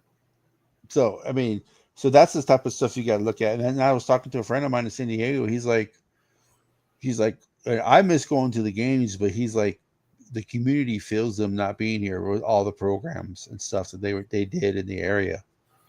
So I think if the Spanos do put the olive branch out and apologize and do whatever, there's a chance to go back to San Diego, because they should be in San Diego. No, they don't need to be in LA, because no one in LA gives 2 fucks about the Chargers. They barely give 2 fucks about the Rams. LA's not a football town anymore. Never really was. It's a college town. They ain't even paying attention to SC and UCLA. Oh, no, because they're not good. They only care about Southern Cal when they're good. LA is a basketball town. Yeah. Point blank. It's baseball and basketball. Yeah. Point blank. I mean, they could care less about the other. Oh, baseball, basketball, and soccer. Let's just say that. They care more about the LA Galaxy than they do about the Rams. Well, put it this way, we got a brand new soccer field over here. And no one cares. God. And it sells out still. I haven't been following the team, but yeah, I mean, it's like and the reason, and the whole thing was, I hate to say it, a lot of the owners have this outdated way of thinking of making money. Yeah. And it was Jerry Jones's idea to move the Chargers to LA. With NFL Sunday Ticket and YouTube TV, you really don't need to worry about that anymore. No, the blackout is a thing of the past. And then the Spurs owner in San Antonio, they would not allow another professional franchise to come in here. They blocked everything, but now that's why the Vikings. The owners got divorced. Okay. So now they part of the agreement for them to get divorced was selling the Spurs. Keep talking. I'll be right back. The new Spurs owner don't care if another team comes into San Antonio, because the Spurs are entrenched here in San Antonio. No one's going to take anything away from them.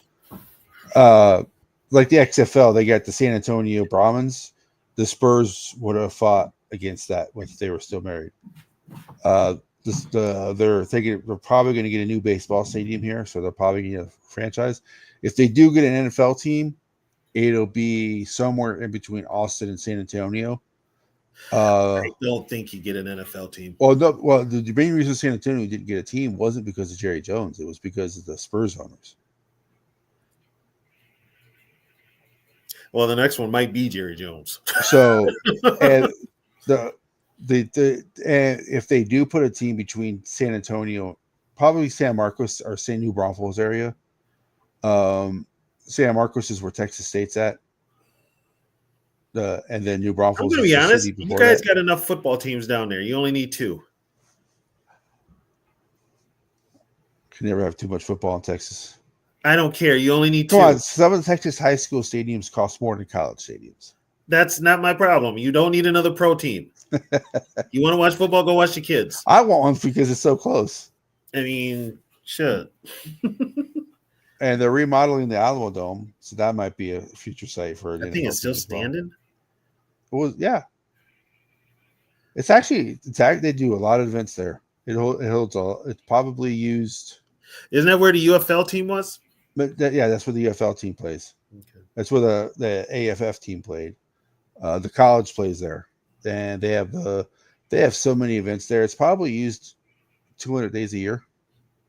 Oh yeah, so it gets still It gets used. plenty of use. Yeah. And they're redoing that whole area. They just approved the city, and I voted for it. We put a vote in to revitalize that whole area, the downtown area, because San Antonio has so many conventions here. Basically, they're going to move the Spurs from AT&T Center because it's not a safe area. It's probably one of the worst areas in San Antonio. And then they're moving it to downtown. Downtown San Antonio is very safe. It's one of the safest downtowns. But so they're moving it, and then they're going to do a walkway over the interstate that goes from the new Spurs Stadium to the Alamo Dome.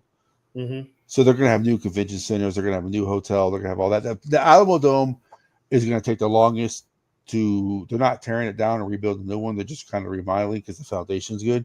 The Alamo Dome is going to be the longest to do because it is used so much. They're saying it could take 10 to 15 years to redo the Alamo Dome. Oh, because it gets so much use? Because it gets so much usage, yeah. But okay. So we kind of went on a tangent there, but score position for the game. Both teams stopped the run pretty well. I don't think Arizona corners can cover the Vikings receivers. Arizona doesn't really have they have good receivers, but they don't have like a breakaway receiver. They got Marvin Harrison Jr. But he's not. He's more of a possession guy, possession receiver. He's not really someone who's gonna, They're gonna move the ball through the air with McBride and Harrison. They also got Connor. Connor scares me. Well, you can't run on the Vikings though. I'm not gonna say never because there's always Detroit barely ran on them. Detroit had that one long run by Gibbs. You take away that long run by Gibbs, the Lions barely have any yards. And I watched the Cardinals last week against the Seahawks. Trust me, I wasn't impressed. Yeah, they only scored 6 points. Yeah, I wasn't impressed. And the Vikings defense is better than the Seahawks defense. Yeah, I mean, and the Vikings are at home. Yep. For the next 3 games, they're at home. Yeah, next 3 games. Now I'm watching. I'm having Trisha give me updates, keep me posted what's going on in Atlanta right now. Looks like Cousins will play unless something happens, but he's not the best of health wise. So we'll see what happens because he's playing the Chargers on Sunday. Yeah, at home. So we'll see what happens there. So the Vikings have the Cardinals, Falcons, and the Bears. Yep, and Bears. Those are the next. Bears is the whiteout game.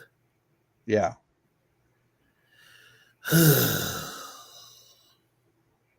God. I have a shocker for you. I think the Bears win tomorrow. Why is everybody saying that? Why?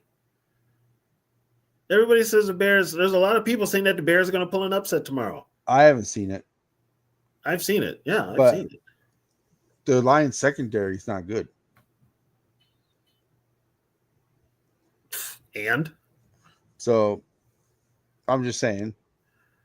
And the Lions offense, I mean, they golf is not playing the best right now. No, he's not. He's come back down to earth. Yeah. But I mean, And I also think the Lions aren't going to only lose one game this year. Well, the O-line for the Bears sucks, but so does the Lions defense. So you're hoping the Bears pull off the upset tomorrow? Well, I can see them doing it. I also think the Dolphins are going to win too. No, the Dolphins are not going to win. It's going to be under 40 degrees. It's going to be damn near 20 degrees. Tua's not winning. We don't know. No, Tua's not winning.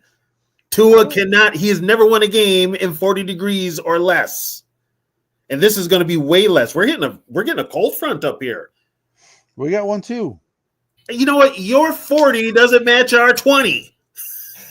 40. Big difference. Who said anything about 40? That would be your cold front. Okay, how cold is it? Let me check. Let me see. I know like overnight's going to be it's going to be cold.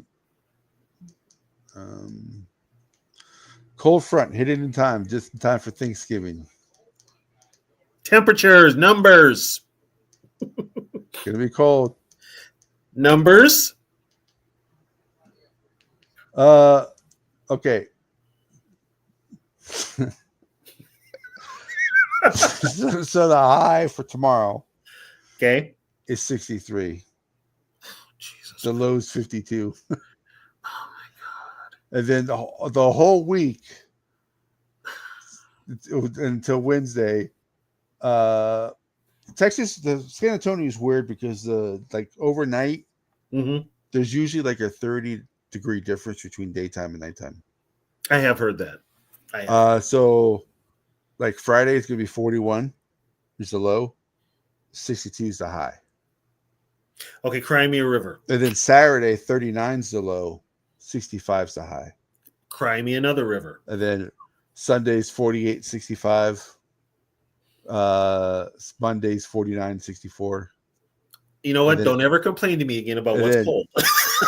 And then next Friday, December 6th, it's going to be 77. Oh, for God's sake. And then next Saturday is going to be, ready for this one? 81. But the low is going to be 58. I don't want to hear it. That's the thing. It's like the nights are cold, but the days are. And you know what the weird thing is? The warmest part of the day isn't like 12 o'clock in the afternoon.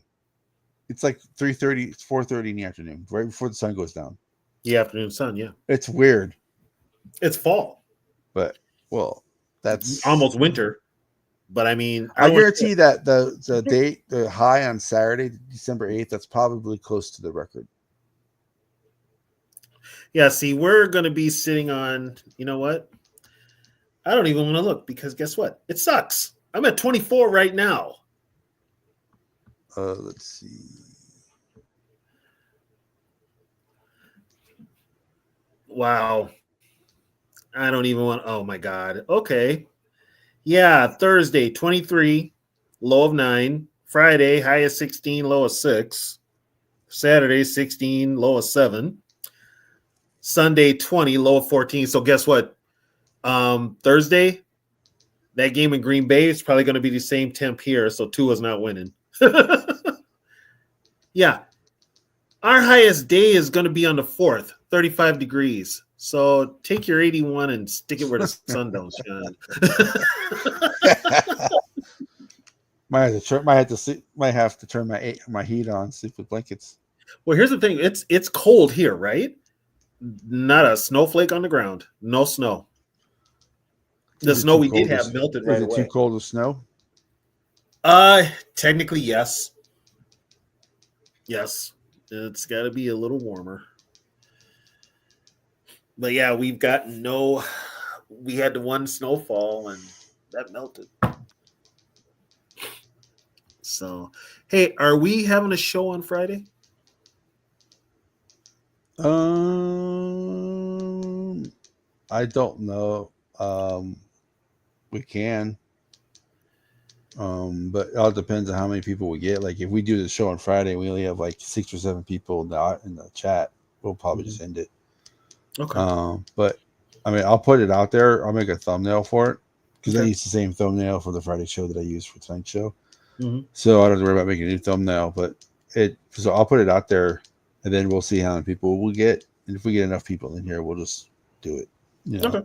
like if we get to like the 19, 20 people, we'll just do our regular Friday night show. But if not, we'll end it. But it's you don't know because people could be traveling or stuff like that. So we don't It's know. a weekend. It's a holiday weekend. Yeah. It's a holiday. But we're definitely you doing. know what though? It's this week. It's the Cardinals, but next week it's the Falcons, which is the return of the Albatross. So that's going to be a real talker. There's a lot of history with this team in Atlanta too. A lot of history. So a lot to get into there. Yeah. But well, we should thank everybody for coming on tonight and listening to us babble. Yep, we definitely went off on a tangent there, but we covered the history of and we didn't even get into the players that played for both teams, and there was a lot of them. Just for the Vikings, Rashad, Gilliam, Quazzo, Dale Hackbart,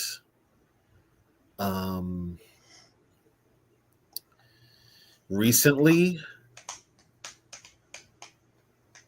Robert Griffin played for both teams, I believe. yeah. Robert Tate, Danny Green coached for both teams. Bob Holloway, Nate Wright. Yes, Nate Wright was a former Cardinal and Viking. Even Leo Hayden played more for the Cardinals than he did the Vikings. Well, the Vikings' worst draft pick ever. One of them. No, Lewis Seen is still playing. So Patrick Peterson. The linebacker we had, Jordan Hicks. He was a Cardinal at one time. So, there's quite the connection there. Like I said, the first NFL game ever played in Minneapolis was in the modern era. Was the Chicago Cardinals played a game at Met Stadium. I forget Adrian Peterson. Huh? Adrian Peterson. That's right. Adrian was a Cardinal. That's right. Yep, Adrian was a Cardinal. So, yeah. So I think we win. I'm just going to be safe. 24-13. So I think we. So Odafemi Odumbaju. Obafemi Odenigbo. Okay, yeah. Yeah. Brad Badger. Sorry. Brad Badger. Al Baker. Okay. Derek Bavaro or David Bavaro. David Bavaro. Yep. Mitch Berger. He was a Cardinal? Yeah, 2007. Oh, wow. Okay. Alex Boone. That's right. Alex Boone was a Cardinal, yeah. Chris Boyd. Okay. Ronnie Bradford. Okay. Sam Bradford. Yep. David Braxton. The linebacker. Okay. Michael Brim. Cornerback. Jasper Brinkley. Linebacker. Thomas Brock. Or Tremarius Brock. Okay. Ralph Brown. DB or linebacker, I think. Yep. Robert Brown. Robert Brown, tight end. Terry Brown. Defensive back. He scored a touchdown every year he was here with the Vikings. John Bullard. D-line, right? Yeah. Our guy right Cardinals now. in 2019. That's right. He came for the Cardinals. Yes. John Carlson, tight end. Tight end. Corey Chavis. Safety. Yep. Dan Chisma. Tight end. A wide receiver, wasn't he? Yep. Special teams guy. Chisena. Yeah. Jesse Clark. Fullback. Mason Cole, Center. Ed Culpepper. Ed Culpepper, defensive tackle, early team. Yep. And then Rick Cunningham, Tackle. Gary Quazzo, Quarterback. Travis Curtis, Defensive back. Safety. Bernard Daphner. Bernard Daphne, guard and tackle. Greg Davis, Kicker. Warren Wyatt Davis, Guard. Paul Dixon. Defensive tackle. He only played 3 years in the NFL. Looks like, I don't know. Well, no, Dixon was an original Viking. Yeah, 61. Yeah, He played for the Vikings 61 to 70, then 71 played for the. He went when Bob Holloway went to St. Louis, got the job in St. Louis. They made deals. Holloway was a player coach in St. Louis, and then he also got Dale Hackbard, Quazzo in 72, Mike McGill, the linebacker, Hargrove, McGill, Jim Hargrove is linebacker too. Yeah, Scott Dill, Tackle, Joshua Dobbs, quarterback, Michael Floyd, wide receiver. I forgot he was a Cardinal wide receiver. Jim Gallery, kicker. It doesn't say his position, but it was in 1980. 1990. He played for the Vikings. He played 87 for the Cardinals. Gallery, right? Yeah. Okay, yes, he was for the Gophers as a kicker. Carl Gerbash.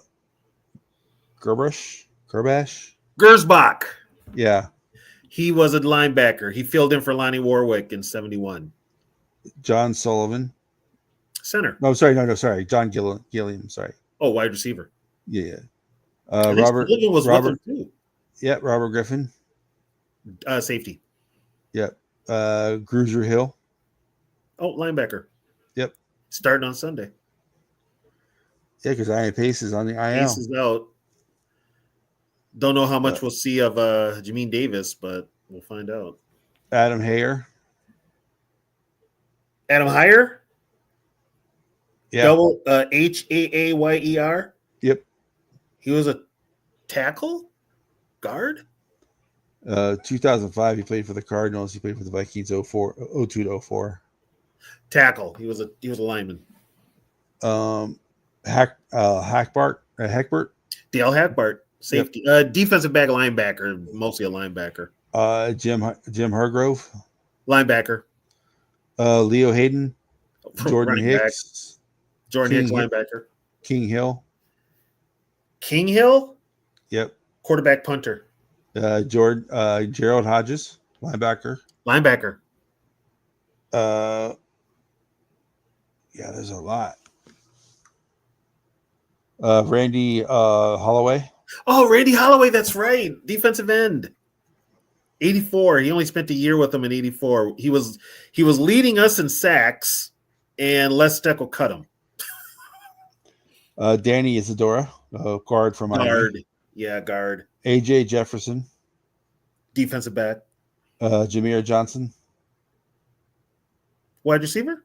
It doesn't say their position. It just says what years they played. Jameer Johnson. Chris Jones.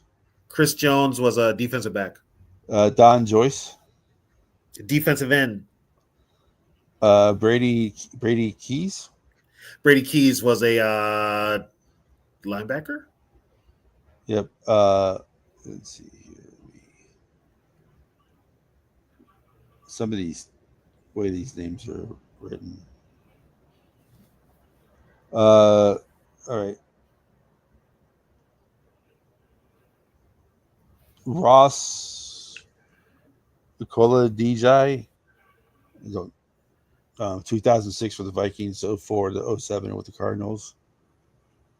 KOLODZIEA. Ross Kalaji? That is a weird last name. I want to say there was a guy that was a photographer for the Vikings that had the same name, Kalaji. Okay. Chris Lewinsky, Oh, tackle. Mark McDonald, Guard. Stafford Mays, Defensive tackle. Mike McGill, Linebacker. Jim McMahon, Quarterback. Johnny McWilliams, Johnny McWilliams was a tight end. and then Zach Moore. I think Zach Moore was a defensive back.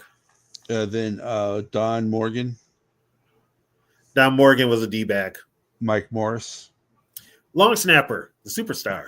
Harold Morrow, Running back, special teamer. and the current Viking Byron Murphy, Oh, slot corner, nickelback. Yep. Dave O'Brien, Dave O'Brien. I think O'Brien was a lineman, offensive lineman.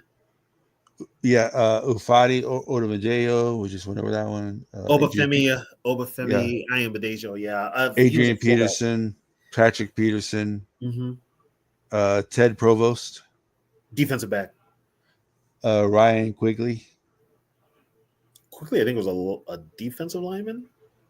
Mike Rabid, Oh, Mike Raybold. Guard, tackle, or one of the two. Curtis Riley, Lineman. Terry Sheffield, Trent Sherfield, the guy Terry we have now. Sherfield. Yeah, number 11 for us, right? Oh, that's right. He was a Cardinal. Yeah. And then the project that failed, Andre Smith, the left tackle. Cedric Smith, Fullback. Wayne Smith, Running back. Robert Tate, Defensive back. Chester Taylor as well. Oh, Chester Taylor was a Cardinal. Yeah. Running back. Kyrie's Tonga. Carries Tonga, defensive lineman, nose tackle. Yeah. Nick Vigil, Linebacker. Troy Walters, Wide receiver, return specialist. Matt Wow. Was a punter? 2016, 2018. I don't know. Special teamer? He played 16 games for the Vikings in 2018. Wow. I don't remember what position he was. And then Mike Wood, Oh, he was a punter, kicker. Barry Ward, Barry Ward or Barry Word? Barry Ward, the running back. Oh, the running back, yeah. And then Nate Wright. Defensive back. What was he? Punter. Matt Wow was a punter. He was the punter. Okay. So that's a pretty long list of guys who played for the Vikings and the Cardinals. Gets longer with Atlanta. And we didn't even mention the coaches, Denny Green, Yeah. Bob Holloway, Buddy Ryan. Yeah. So there's a lot of connections there with this team. So, But yeah, so we want to thank everybody for joining us. Friday is to be determined. It all depends on how many people show up because we do know it's a holiday.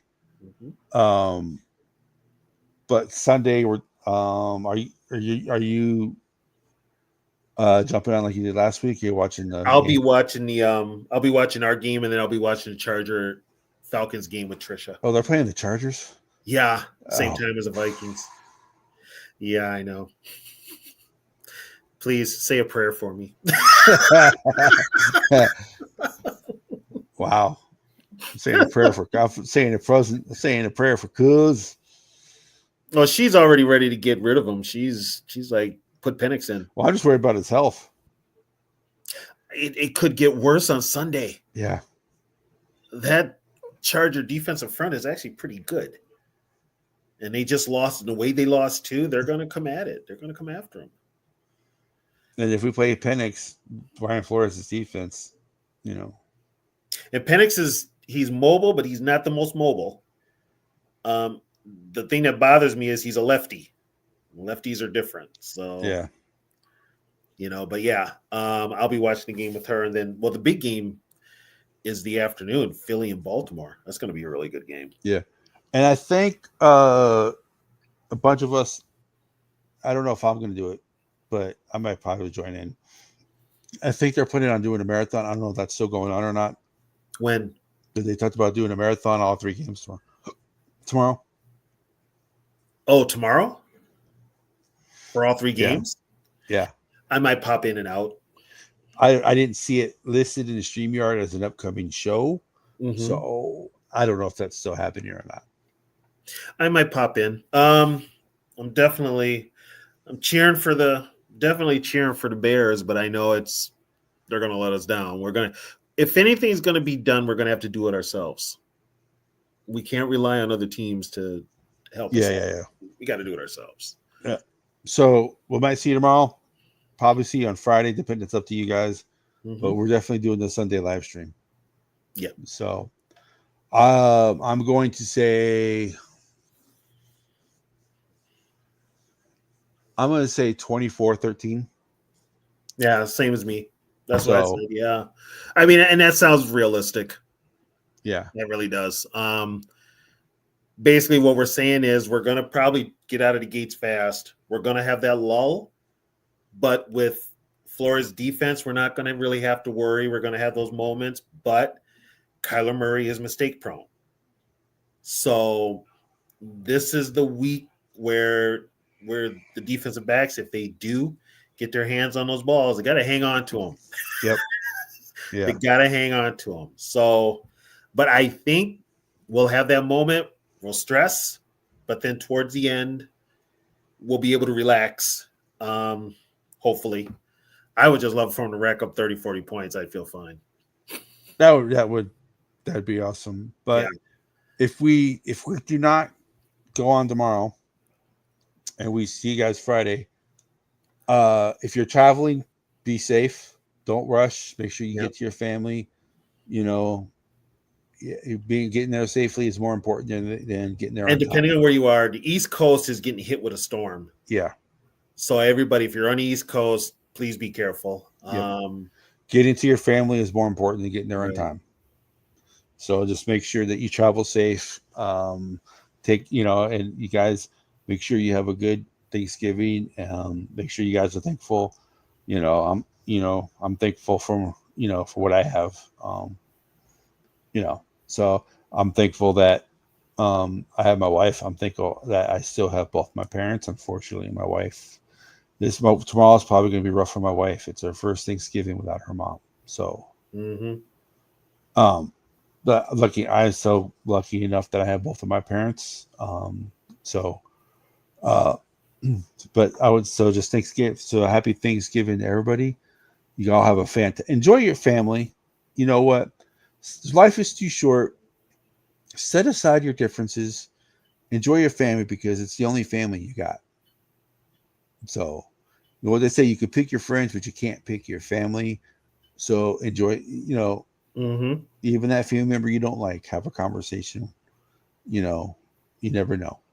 Things may change. So just make sure you guys appreciate your family because, once you lose certain family members, you can't get them back. So enjoy them while you have them. So with that, happy Thanksgiving, everybody, and enjoy your day tomorrow. Vikings, let's win this game. Score Vikings, on the name. Go get that first down, then get a touchdown.